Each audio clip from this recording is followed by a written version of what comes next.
there are two things that merge together when you think about resilient cities. Well, there are many, but two important things we wanted to bring to the forefront at the end of the symposium. One was that businesses are also looking at how they can be more resilient, and working together with cities is a pretty important thing, and vice versa. Cities trying to develop resiliency plans and think about resilience can't ignore the businesses that are in the city and how they are affected, or how they can help. The second thing we were trying to bring to the forefront in that last panel was that there's this other whole movement out there called smart cities or smart communities, where people are looking at technology and how can technology help the transportation systems, the heating systems, the recreation systems, and all of these other components that make up the city, and how residents have their overall well-being enhanced. And so we tried to get a panel that had businesses who are working on resilience and also businesses who are working on technology that can be used by cities to become smarter cities, and how does that intersect with resilience. So we tried to bring it together in our panel, which was the last panel, and those are some of the key points we wanted to make. Cities are not alone, they need to work with businesses, and vice versa. And two, there's a lot of technology evolving to help the overall operations of cities that can be very valuable when looking at a resilience plan for city, when you're looking and planning for climate related impacts.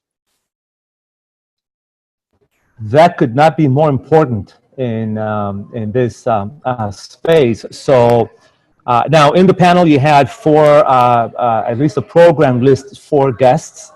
Alan Solgrove, Director of Digital Markets for General Data Tech; Robert Kent, North Texas Area Director of the Trust for Public Land; Bruno Sarda, Vice President of Sustainability for NRG; and Ann Kelly, Senior Director of Policy for CERES, and we're still in coalition. So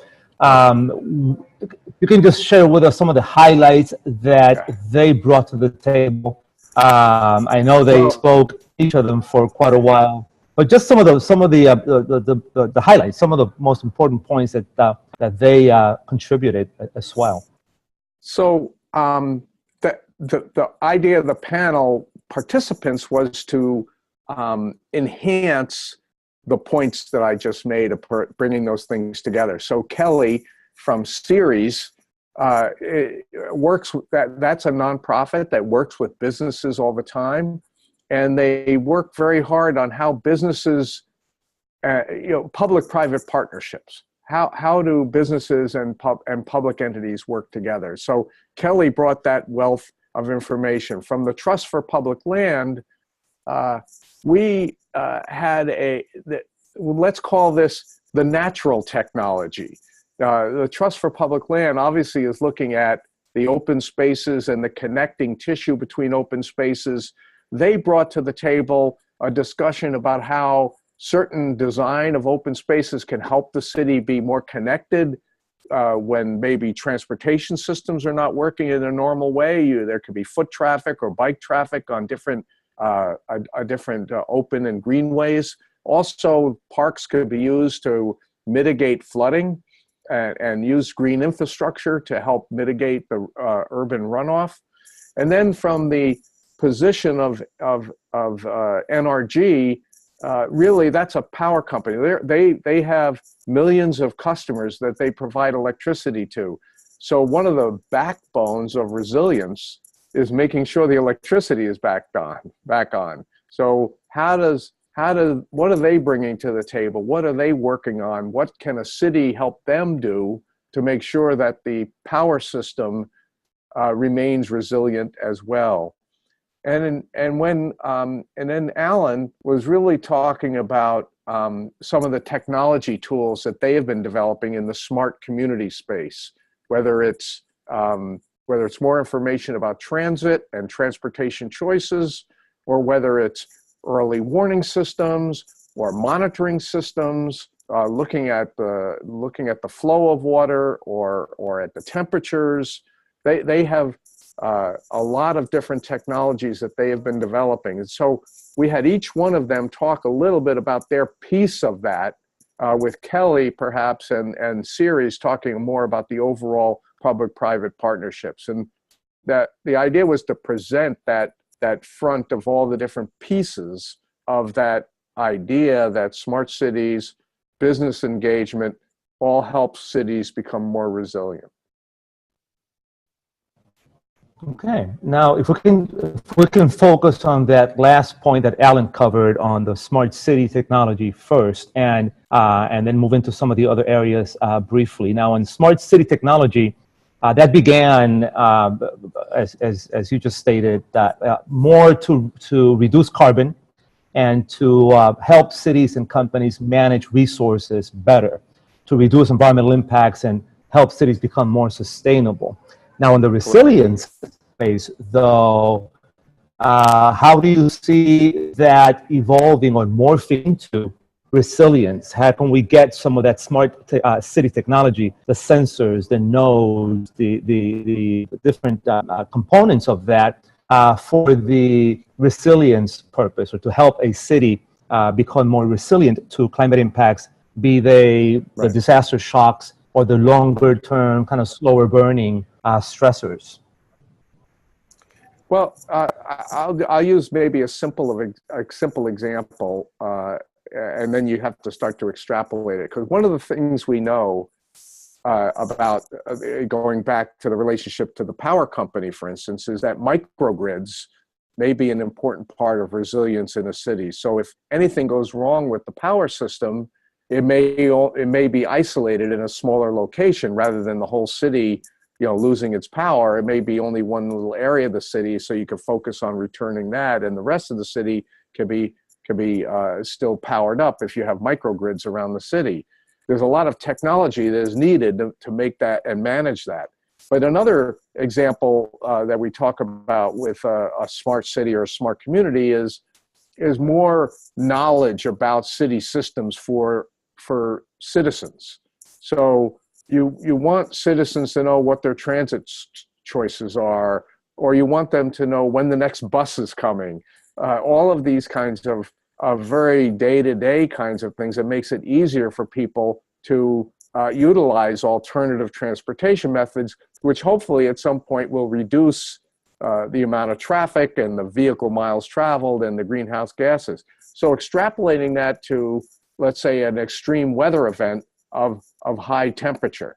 We know that over time during this century that most cities in the United States are going to experience more and more very high temperature days. The number of days over 90 degrees are going to go up. The number of days over 100 degrees in some cities, let's say like Phoenix, are going to go up. And many citizens are going to need a place to go. And they're going to need to know where in the city there are currently temperatures that may not be as high, for instance, under shaded areas. And if there are sensors there, if you're living in a neighborhood and there's a certain block that may have less heat because of more shade, you might want to go there, or to be in that particular part of the city. Or alternately, there may be shelters for cooling locations, like in a public library or other places. So you could have information to help mitigate the impact of these high temperature events. Flooding, the idea of monitors and warning systems. We have rudimentary versions of this already. Just a couple of weeks ago, we had a very intense rain event here in Washington, D.C., and my cell phone went off at 3 a.m. in the morning with a flood warning. Woke me up. And I won't say the trouble I got into for having that alert with my wife. So my point is that there are sensors and there are warning systems that can help more people be able to respond to severe events, all the way to the city government being able to deploy equipment or workers or social workers or public works officials All of this stuff can be better coordinated if you have some of these systems and you build it into your resilience plan. Just getting this technology does not operate by itself. It has to be part of a thought through plan that, I might add, should be coordinated with the business community as well. Another example of this, even in a snow event, is where you can get information that people should not come to work at a certain time, or you can differentiate when people get into rush hour so you don't have the congestion and the other danger of people being stranded on roads, whether it's snow or in a floodwater. So all of these things are technologies that are being developed, and they're being developed for making a city a better place and a more convenient place to live, but they can be adapted to help the city be more responsive during extreme conditions.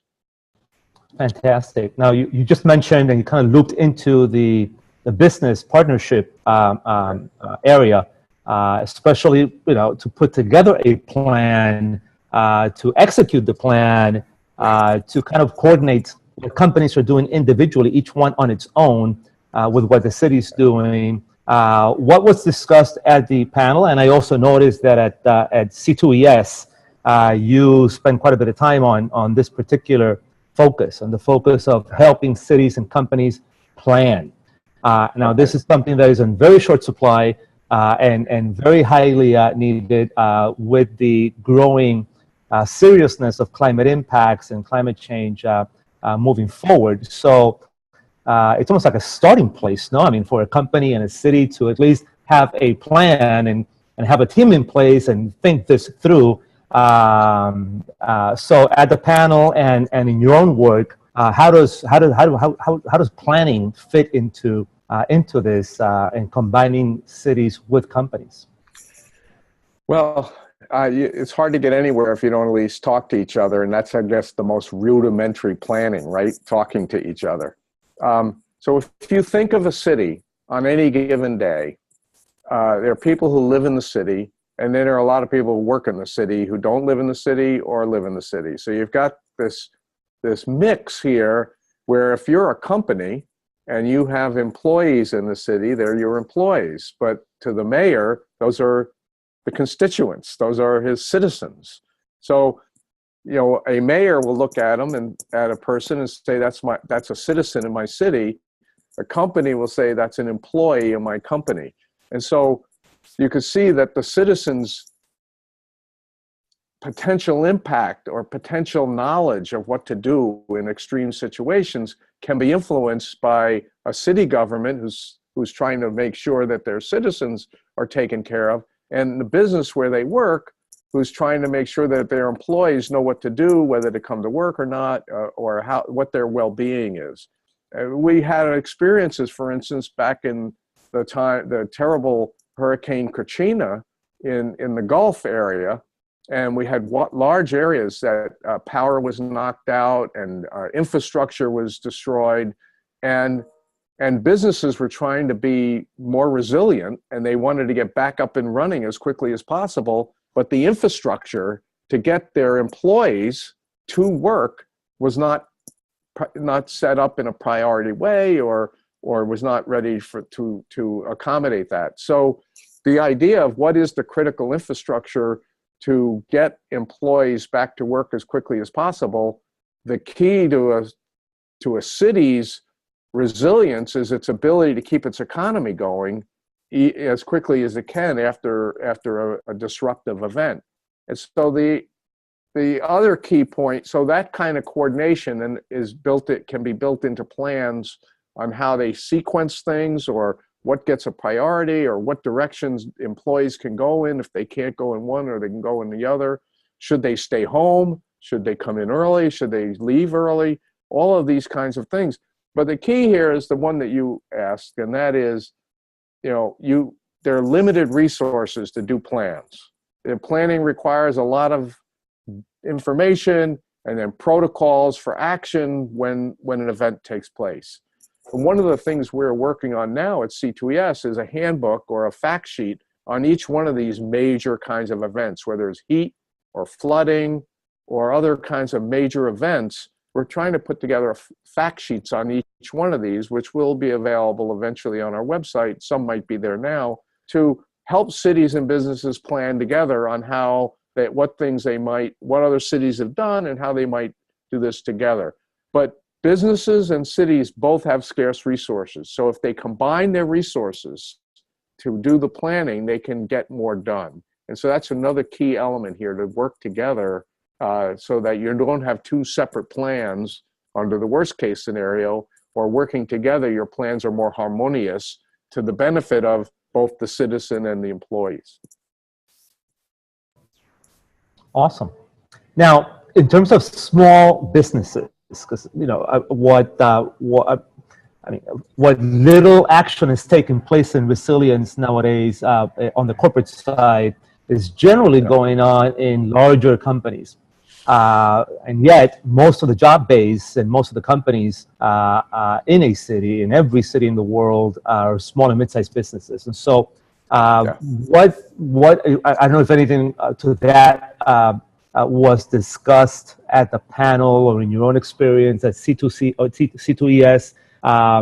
What ideas can you offer in terms of or what experiences have you seen, or what success stories have you seen, if any, in terms of bringing in small and mid-sized businesses into the conversation so they can plan, so they can be part of the process of making a city more resilient?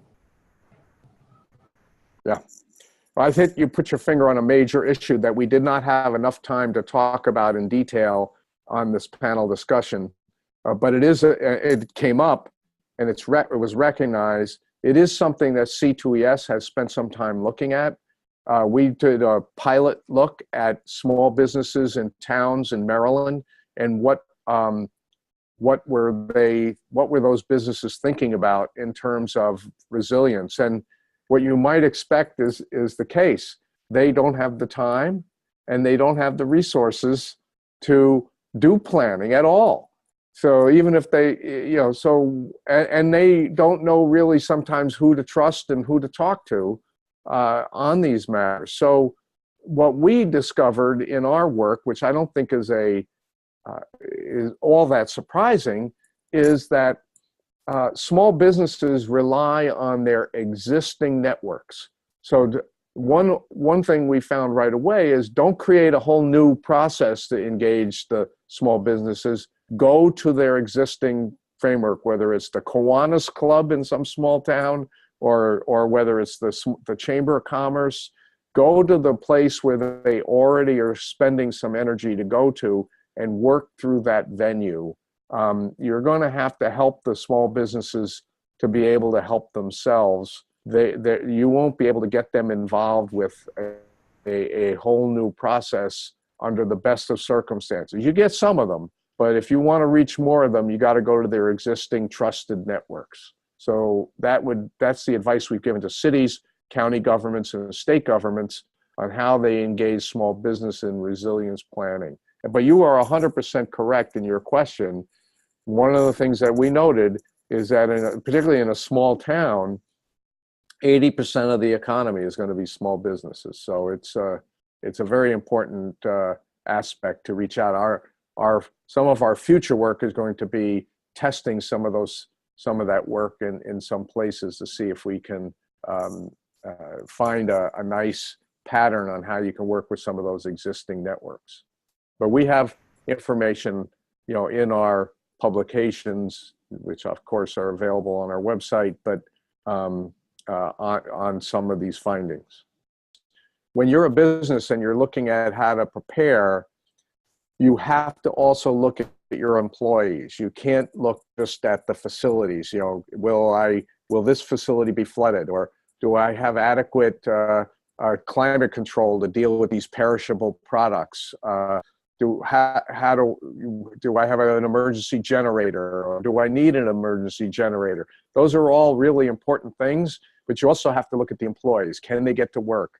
What's going to happen to them if they're at work when something happens? Is there a safe place for them at work? All of these, and where do they live, and how long would it take them to get into work if you needed to get an extra shift in to get things done? Well, it's clear that you cannot ignore the well-being of the employees. And if you've got employees that you're counting on to come in, and their neighborhood is not adequately planned for by the city, and that employee is not going to come in, whether it's the mother or the father, because their kids can't go to school, the school has been destroyed, or it's just, or there's other issues that are keeping them, that they have to deal with their family first, then you can't just say, I don't care about that, you need to come to work. You have to find a way to deal with the fact that some of these employees are going to be completely engaged with dealing with emergencies at home as a priority before they can deal with the next thing. And so how do you manage that? So employees have become a very important thing. As I mentioned about the Katrina example, where employees couldn't even get to work. I mean, there were times when even the city employees in some locations couldn't get in, including police and fire, because their house was flooded and they were trying to save their children. So the facilities are extremely important. The preparedness of your facilities is extremely important. Managing ahead of time to minimize the disruption in terms of being not just prepared, but also elevating electric boards, or making sure you do have some rudimentary emergency power, or being able to lift up perishable items quickly so that they don't get flooded, or that you can move them quickly if the power goes off and the temperature increase will cause problems.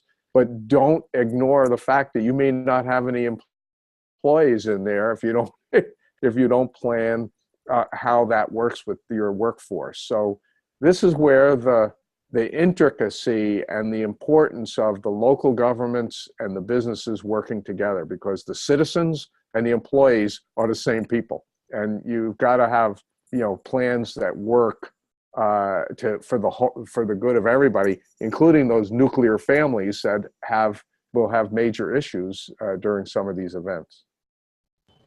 Yes, indeed. If we can move on to the Trust for Public Land, Robert Kent was on your panel there, and so you mentioned earlier that piece of the conversation was about green spaces and green infrastructure and whatnot. Very important for resilience to integrate that into any successful plan.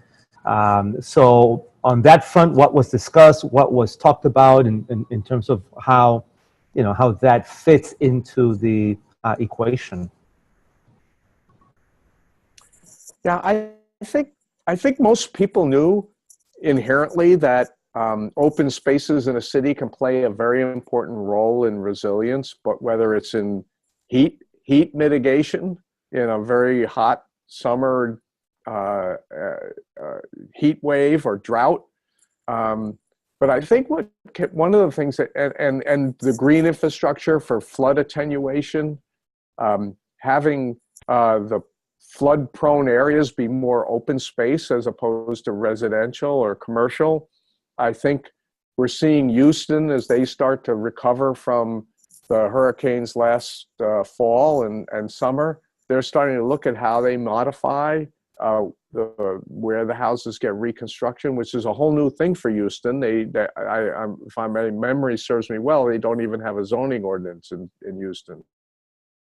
So they're starting to think, well, maybe we need some basic stuff here.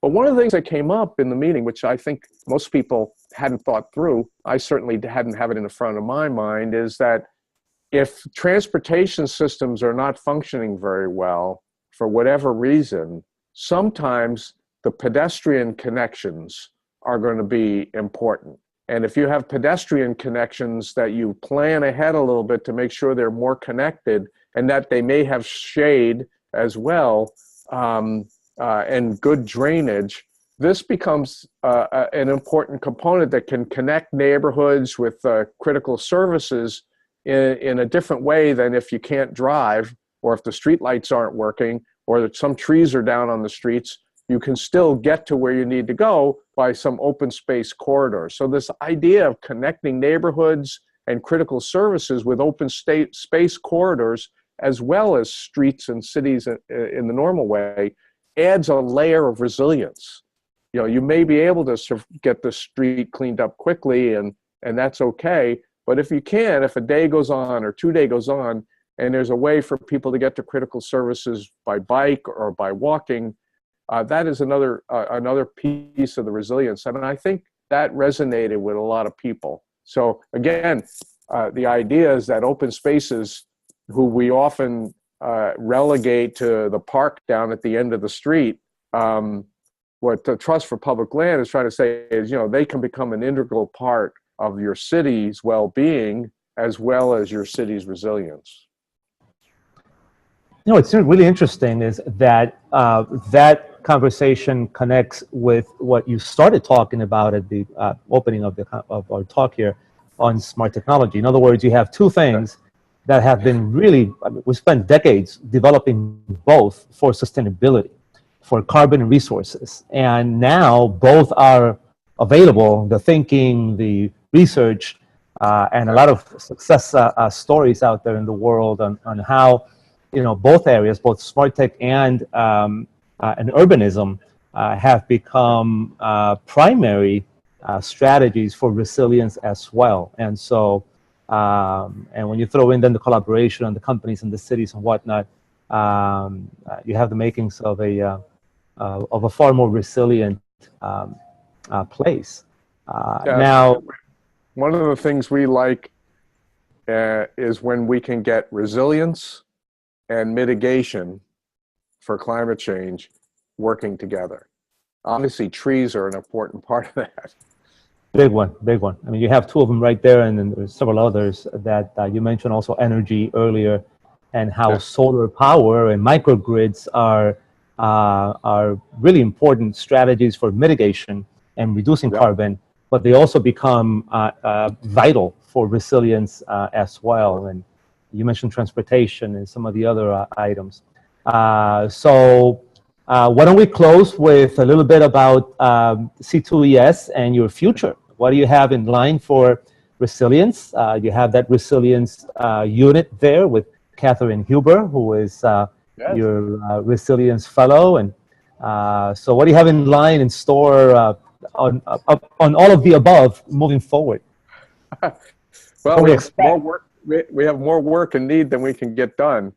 One of our main thrusts, as you could hear in my comments, which I helped in the design of this panel, is to make sure that the scarce resources that cities and local governments and businesses both have, to the extent they can be combined or work together, the sum of the parts becomes greater than the whole. And you know, if a business does their own plan, if a neighborhood or a city does its own plan, it won't be as robust and as resilient as if they think about how they work together. And this is a big message that we deliver. We work directly with businesses to discover what they're doing. Our research is focused on learning how different businesses are approaching these events. We have webinars and workshops. We had a workshop in San Antonio this past fall, I think it was, where we brought businesses, the city government, a whole bunch of people together, where we as a think tank learn from hearing what their issues are, and we hope we impart some information. We don't have the resources to go to every city in the country and do these workshops, but what we try to do is learn from those workshops and then get that information out. And one of the ways we try to get that information out is through our business council. We have a business council of 33 Fortune 500 companies that also have their own distribution networks, but we also have an alliance with the U.S. Conference of Mayors, which has over 1,000 cities part of their network. And so to the extent we learn from these workshops, and we can publish papers, and we're working on papers now on things like drought and heat. You know, people don't think about the heat issue as much as they think about the rain issue, but flooding, we saw this past winter, the wildfire phenomenon that went on in California where people were trapped in their houses because of advanced warning issues. And, there's use of captured rainwater for other purposes. So there are all these things that we're working on. And what we are trying to do is, again, we can't go every place, but we can use these distribution networks and symposiums like at EarthX, where you can extend the information out to the public. So we want to get it out to mayors, we want to get it out to business leaders, and we'll use all these different venues to do it. But resilience is a pretty important part of our work program. It's one of our major lines of research, and we want our research to be practical. We want it to be focused on the can-do kind of stuff as opposed to the theoretical stuff, if I can use those technical terms. Yes, you can. Good stuff. Yes, you can. Absolutely. Now, I mean, one of the things that we've noticed here at the Resilience Journal that we are highly encouraged by, and you're an example, is the growth of the resilience ecosystem. And you have academia now increasingly launching their own initiatives and programs and centers and institutes and think tanks like yourself and the American Society of Adaptation Professionals is growing nicely, and quite a few institutions, entities that are coming up. Now, question, in terms of outside of the US, what do you see along that line, in Latin America, in Europe, in Asia?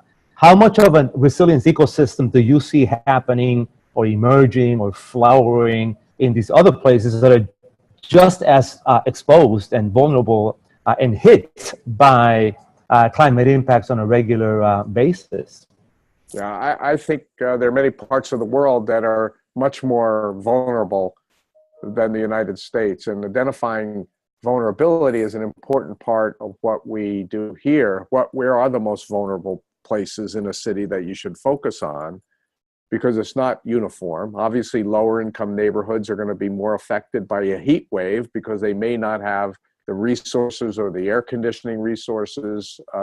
And it tends to be the lower, it tends to be the poorer areas of countries around the world that have the greatest vulnerability, particularly in the developing world, but also in island states in Micronesia, in the South Pacific. But I think we're far away from having the ecosystem we need to the institutional ecosystem to deal with it. But it is better today than it was 5 years ago, and hopefully it'll be better 5 years from now. Yeah. Thank you for being with us today, and congratulations on all your work, and good luck moving forward. We'll be keeping in touch and keeping tabs on your progress, because it's an important work you do. So take care. Likewise for you. Thank you. Thank you. Bye-bye now.